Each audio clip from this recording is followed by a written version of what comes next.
Welcome to Cooper Show, your life coach. Today we are going to talk about how people are going through incest.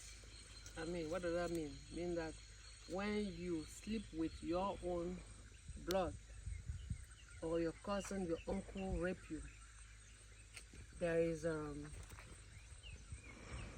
risk in future. And this is a traditional person we're going to tell you, but you're going to speak in French. Later on, I'm going to translate it in English so you can understand the risk in the future with your children. But he's going to explain everything.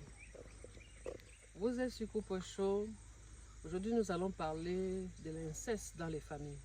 Nous avons beaucoup de personnes qui souffrent de ça sans même s'en rendre compte, et les conséquences, les risques dans le futur et le lien avec les enfants que nous avons demain. Parfois, nous sommes dans des mariages où on ne voit pas l'évolution, on ne voit pas. C'est un blocage parce qu'on n'a pas pu parler. Je sais qu'en Afrique, les gens n'aiment pas parler, les gens n'aiment pas dénoncer certaines choses que, ou l'oncle, le frère, le cousin, certaines personnes ont eu des attouchements dans l'enfance. Parfois, on oublie même.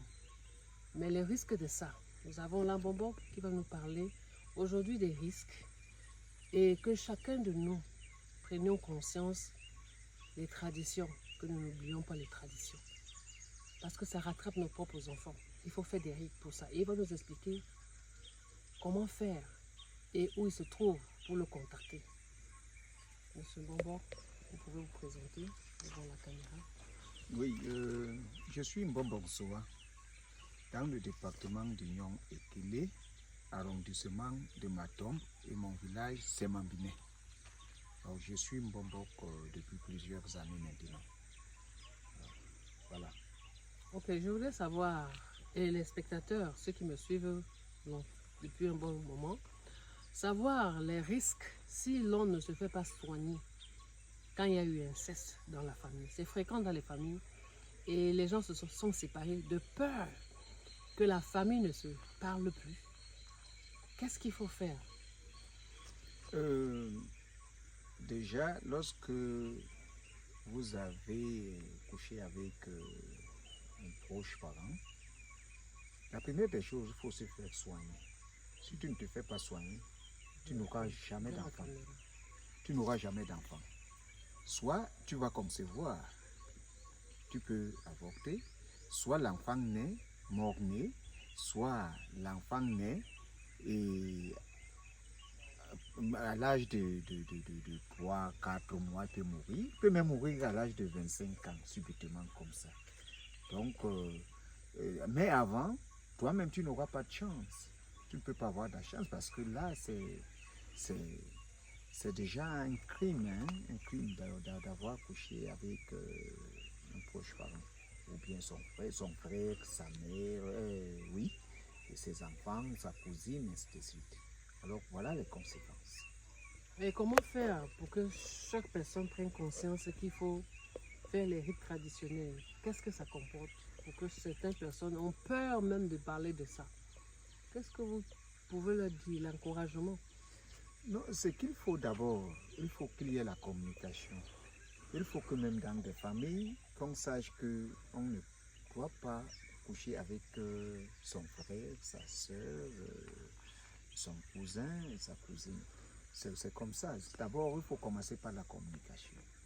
Maintenant, quand toi-même tu es conscient que tu as commis un tel acte, tu dois dénoncer. Parce qu'en réalité, si tu ne dénonces pas, rien ne pourra jamais marcher dans ta vie. Donc, tu dois le comprendre. Quand ça commence à aller mal, tu dois comprendre que c'est l'acte que tu as posé. C'est ça qui a occasionné ce que tu endures aujourd'hui. Voilà pourquoi maintenant, si quelqu'un sait qu'il a commis un pareil acte, il faut vraiment qu'il dénonce et qu'il se fasse soigner. Voilà. Mais s'il a été violé quand il était plus jeune, sans qu'il ne sache, généralement on est dans les familles où c'est les oncles qui violent les enfants de 9 ans en montant. Et parfois, elles sont traitées que si tu dis à la famille, je vais te faire du mal. La personne n'est pas consciente que c'est un viol. Et puis quand il grandit, il oublie même qu'on l'a violé. Qu'est-ce qu'on dit par rapport à ça? Oui, voilà pourquoi je parle de la communication. Parce que lorsqu'on communique, quelqu'un peut se rappeler que, tiens, bon, j'ai été violé et voilà pourquoi peut-être j'ai cette situation aujourd'hui. Quand on a été violé par un cousin, un frère, un oncle, vraiment, il faut dénoncer. Voilà pourquoi la communication est vraiment nécessaire pour qu'on communique. Parce que là, maintenant, à partir du moment où on commence à communiquer, bon, on sait déjà que si on pose un tel acte ou bien on a été victime d'un tel acte, il faut se faire soigner. Moi, j'ai une jeune sœur qui m'a parlé de son histoire où sa tante l'a amenée chez un pratiquant et ce pratiquant-là lui a fait des attouchements. Comment? Est-ce qu'elle doit faire des rites par rapport à ça? Oui, il faut faire des rites. Il faut faire des rites. Parce que là, chez nous, c'est un délit. En réalité, c'est interdit. Lorsque déjà on a transgressé une loi, il faut qu'on se fasse soigner, il faut qu'on soit propre, qu'on se fasse laver. Voilà, pour enlever vraiment ce genre de trucs. Donc pour nous, c'est un délit. On a transgressé la loi, alors il faut faire quelque chose, il faut passer par la tradition pour que ça soit facile. Et si les gens ne croient pas à la tradition? Ah, on doit croire à la tradition, à moins qu'on décide, on se décide de mourir ou bien de finir sa vie comme ça dans des problèmes. La tradition, vous savez, même les Blancs connaissent la raison de leur tradition. Ça, c'est pour nous. La tradition, c'est le cordon ombilical. On ne peut pas. C'est Dieu qui nous a créés comme ça. Donc, il faut croire à ça. Le simple fait d'ignorer la tradition, c'est ça qui nous détruit, c'est ça qui nous rend, nous les Noirs, c'est ça qui fait qu'on ne peut pas progresser parce qu'on ne croit pas à la tradition. On croit à la tradition de notre personne. Est-ce que Dieu était fou pour nous donner ça? Est-ce que nos ancêtres étaient fous? Ils ont été inspirés de Dieu. Vous pouvez nous montrer un peu, ici nous sommes là dans les... Comment faire quand vous avez été violé, les traditions, c'est de venir déjà au village et utiliser quoi et quoi. On ne va pas sortir tous les secrets, mais tu donnes un peu parce que les gens ont peur de venir parce qu'on va leur demander beaucoup de choses. Parfois c'est cette peur-là qui pousse les gens à ne pas venir. Mais il faudrait que vous les rassurez que ce n'est pas tuant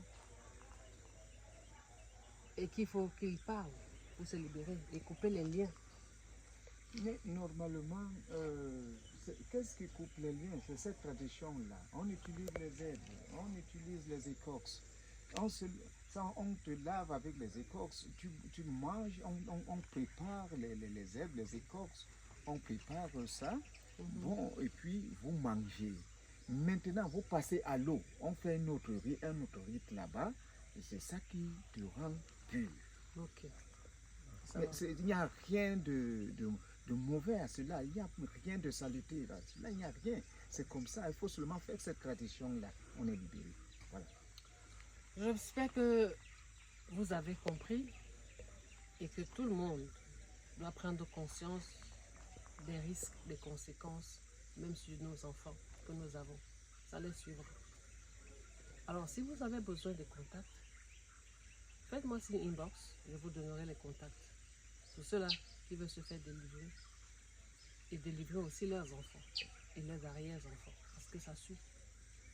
Je suis votre motivational speaker et life teacher. À très bientôt.